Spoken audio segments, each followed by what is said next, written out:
जय हिंद, नमस्कार दोस्तों, कैसे हो आप सभी का स्वागत है एजुकेशन यूट्यूब चैनल आपका सेंटर पर। दोस्तों आज हम बात करेंगे अग्निवीर 2026 जिसमें आर्मी, जीडी, क्लर्क, ट्रेडमैन के पूरे 50 क्वेश्चनों का मॉक टेस्ट हम आज करने वाले हैं, जिसमें जीके रहने वाले हैं 15 नंबर का, 15 नंबर की मैथ रहने वाली है, 15 नंबर की साइंस और 5 नंबर की हमारी रीजनिंग के क्वेश्चन रहने वाले हैं। तो चलो वीडियो को स्टार्ट करते हैं। तो आज हम सबसे पहले बात करेंगे जनरल नॉलेज यानी कि जीके के बारे में। जीके के हमारे 15 क्वेश्चन रहने वाले हैं। उसके अंदर current affair, static GK, geography, political और हिस्ट्री के सभी के क्वेश्चन रहने वाले हैं। आज का पहला क्वेश्चन है कि फरवरी 2026 तक की जानकारी के अनुसार भारत के वर्तमान चीफ ऑफ डिफेंस सीडीएस कौन है? तो हमारे वो है जनरल अनिल चौहान। जनरल अनिल चौहान जो सीडीएस विपिन रावत जो हमारे पहले सीडीएस थे, उनके बाद में पदभार संभालने वाले दूसरे जनरल अनिल सिंह चौहान है। अगला क्वेश्चन, वर्ष 2024 में आईसीसी पुरुष टी20 विश्व कप किस देश ने जीता था? वो जीता था भारत ने। और 2026 के अंदर भी आईसीसी टी20 विश्व कप जीतने वाला, लगातार 2 बार जीतने वाला देश कौन सा है? भारत। अगला क्वेश्चन, सांची का स्तूप भारत के किस राज्य में स्थित है? तो वो है मध्य प्रदेश में, मध्य प्रदेश के अंदर है। अगला क्वेश्चन है, स्वतंत्र भारत के प्रथम गवर्नर जनरल कौन थे? स्वतंत्र भारत के प्रथम और अंतिम गवर्नर जनरल सी राजगोपालाचारी यानी कि चक्रवर्ती राजगोपालाचारी थे। अगला क्वेश्चन, विश्व की सबसे ऊंची चोटी माउंट एवरेस्ट किस देश में स्थित है? तो वो है नेपाल में स्थित। नेपाल में इसे सागरमाथा के नाम से जाना जाता है,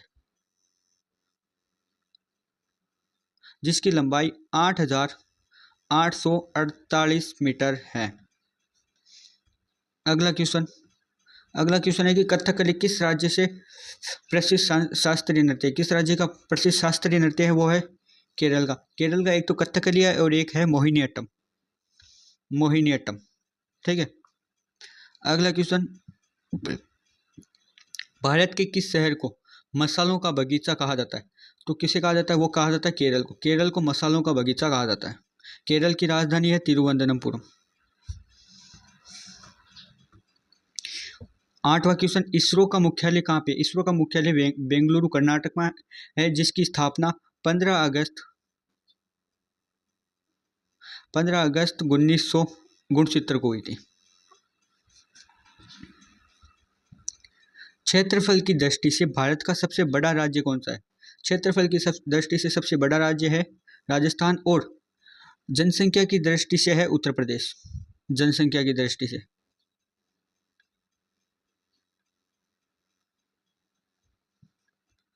अगला क्वेश्चन है, संसदीय शासन प्रणाली में वास्तविक कार्यपालिका की शक्तियां किसके पास होती है? तो वो होती है प्रधानमंत्री के पास में। वास्तविक शक्तियों का इस्तेमाल कौन करते हैं? प्रधानमंत्री। और हमारे देश में, भारत के अंदर, राष्ट्रपति एक नाम मात्र के होते हैं। अगला क्वेश्चन, 11वां क्वेश्चन है कि गरबा लोक नृत्य किस राज्य से संबंधित है? तो वो है गुजरात से। गुजरात राज्य से संबंधित है गरबा। अगला क्वेश्चन है कि भारत का प्रथम ऊर्जा केंद्र कहाँ स्थापित किया गया था? तो वो किया गया था तारापुर, महाराष्ट्र के अंदर। महाराष्ट्र के अंदर स्थापित किया गया था। अगला क्वेश्चन, सारे जहां से अच्छा गीत की रचना किसने की थी? तो वो की थी मोहम्मद इकबाल ने। और रविंद्रनाथ टैगोर ने जनगण मन राष्ट्रगान की, और बंकिम चंद्र चटर्जी ने इन्होंने की थी राष्ट्रगीत की।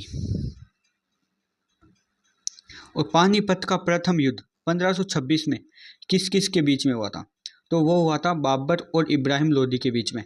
बाबर और इब्राहिम लोदी के बीच में हुआ था, और बाबर ने इसी युद्ध के बाद में भारत में एंट्री मारी, और इसी युद्ध के बाद में बाबर ने कलंदर की उपाधि धारण की थी। अगला क्वेश्चन है, वर्तमान में भारत में कुल कितने केंद्र शासित प्रदेश है? तो वो है 8 केंद्र शासित प्रदेश है और 28 राज्य है।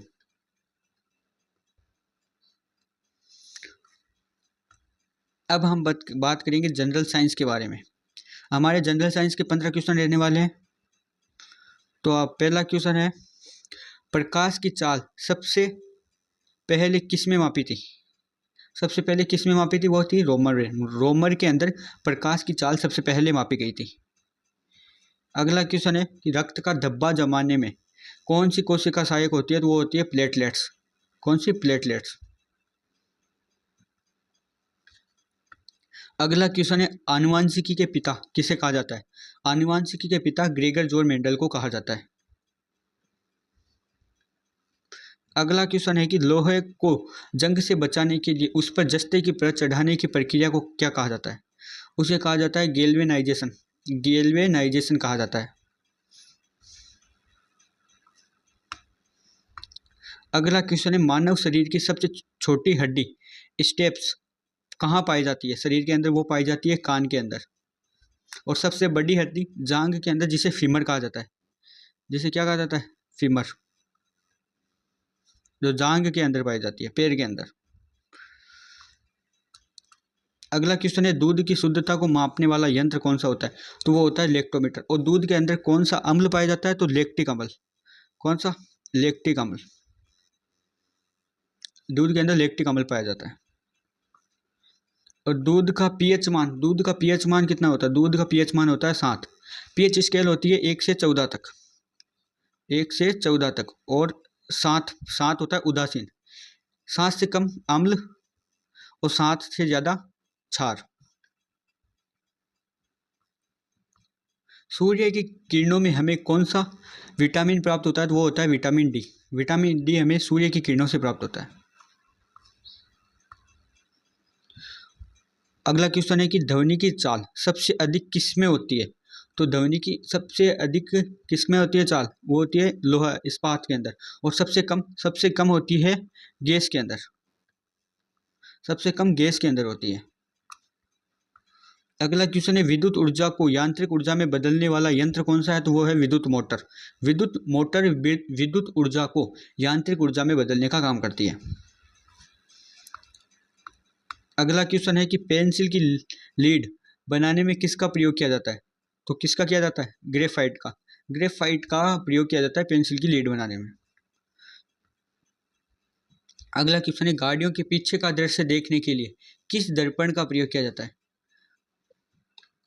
तो वो किया जाता है उत्तल दर्पण का। उत्तल दर्पण का प्रयोग किया जाता है गाड़ियों में पीछे देखने के लिए। अगला क्वेश्चन कि कार्य करने की दर को क्या कहा जाता है? कार्य करने की दर को शक्ति कहा जाता है। ठीक, आगे अगला क्वेश्चन हमारे है कि आँख के किस भाग पर वस्तु का प्रतिबिंब बनता है? तो वो रेटिना में वस्तु का प्रतिबिंब बनता है हमारी आँख के अंदर। अगला क्वेश्चन है, सबसे भारी धातु कौन सी है? तो वो है ओस्मियम। ओस्मियम धातु सबसे भारी धातु है। और सबसे लचीली धातु है सोना। सोना है सबसे लचीली धातु। अब हम बात करेंगे मैथ के बारे में। हम मैथ के हमारे 15 क्वेश्चन रहने वाले हैं। पहला क्वेश्चन है कि यदि किसी संख्या का 2/3 भाग 40 है तो वह संख्या क्या है? यानी कि यदि कोई संख्या मान लो x है, x का 2/3 कितना है? 40। तो हमें x का मान ज्ञात करना है। x का मान ज्ञात करना है तो 2 को 40 में भाग देने पर 20 आएगा। और इधर ये 3 इधर जाएगा तो ये गुणा हो जाएगा। तो 3 को 20 में गुणा करने पर 60। तो x का मान आएगा 60। हमारा आंसर हो जाएगा 60। अगला क्वेश्चन है कि 12, 18 और 24 का महत्तम समानुवर्ती HCF क्या होगा? तो HCF 12 का, जैसे कि 12 का हम 12 को लिख सकते हैं 2 × 2 और 3, यानी कि 2 दूनी 4, 4 तिया 12। वो आएगा 18। 18 को लिख सकते हैं 2 × 3 और × 3, 2 दूनी 4, नहीं 2 तिया 6 और 6 तिया 18। और 24 को हम लिख सकते हैं 2 दूनी 4, 4 दूनी 8 और 8 दिया 24। तो इसमें जिस जिसका ग्रुप बनेगा, यानी कि जैसे 3 इसमें भी आ रहा है, 3 इसमें भी आ रहा है और 3 इसमें भी आ रहा है, तो 3 आ जाएगा। 2 इसमें भी आ रहा है, 2 इसमें भी आ रहा है और 2 इसमें भी आ रहा है, तो एक ये 2 आ जाएगा, तो 2। और किसी का ग्रुप नहीं बन रहा है, तो 3 दूनी 6, तो इसका आंसर हो जाएगा 6। अगला क्वेश्चन है, एक आयत है जिसकी लंबाई 15 मीटर है और चौड़ाई 10 मीटर है। तो इसका क्षेत्रफल, आयत का क्षेत्रफल का सूत्र होता है लंबाई इनटू चौड़ाई, यानी कि लेंथ एंड वर्थ। तो लेंथ कितनी है इसकी 15 और चौड़ाई कितनी है 10, तो हो जाएगा 150। 15 को 10 से गुणा करने पर 150 स्क्वायर मीटर। अगला क्वेश्चन है कि 800 रुपये का 5% वार्षिक दर से 3 वर्ष का साधारण ब्याज कितना होगा।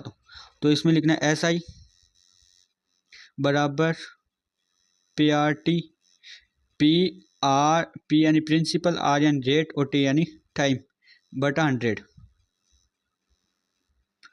SI यानी कि साधारण ब्याज, P यानी कि प्रिंसिपल यानी मूलधन, और ये दर, और T मतलब टाइम। तो SI तो हमें निकालना है, तो SI निकालना है, तो 800 है मूलधन,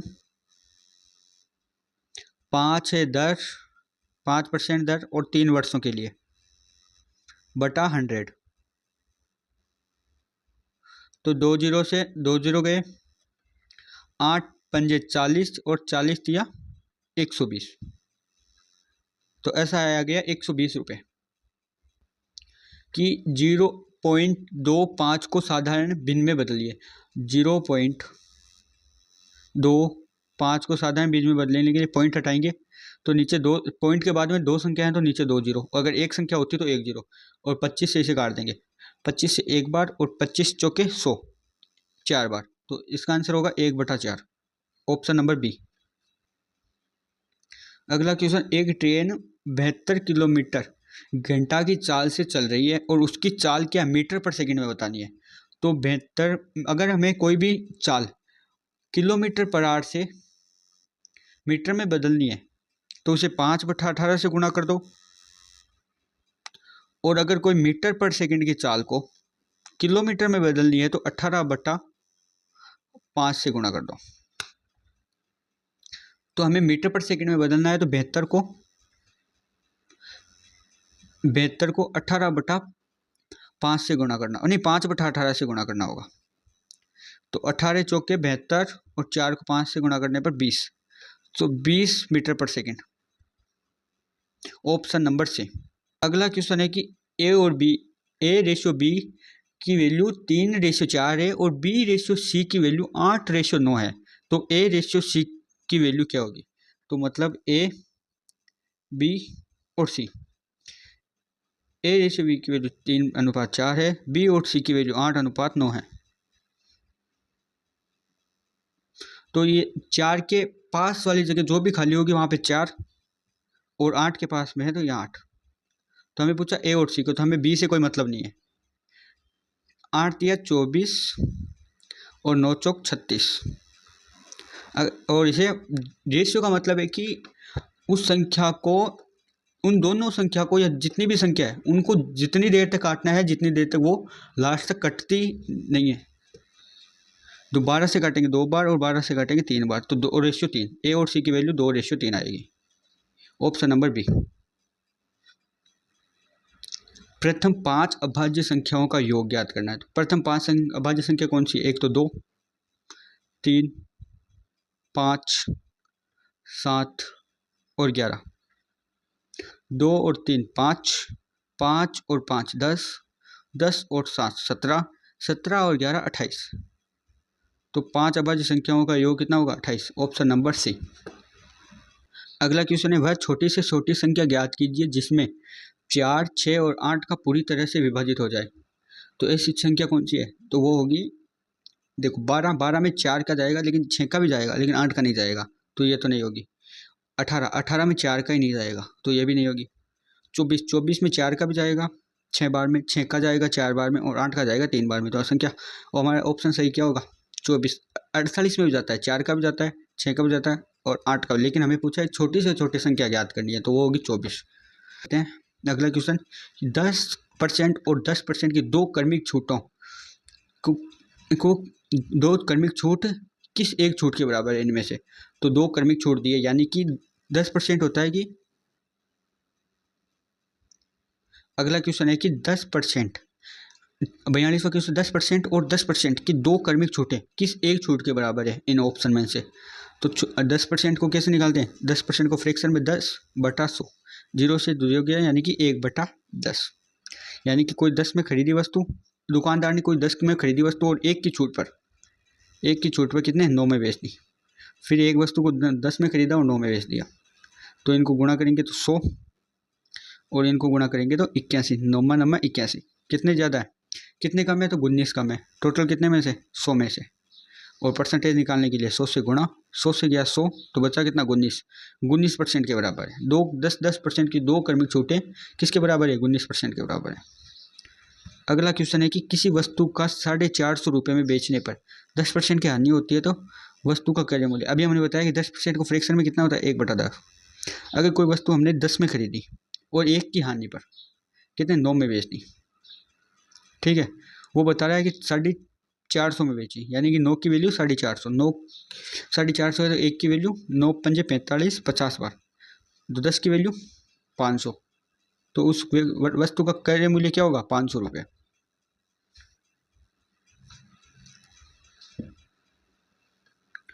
अगला क्वेश्चन है कि √225 प्लस √281 का मान, यानी कि √225 प्लस √81 का मान, तो √225 किसका है?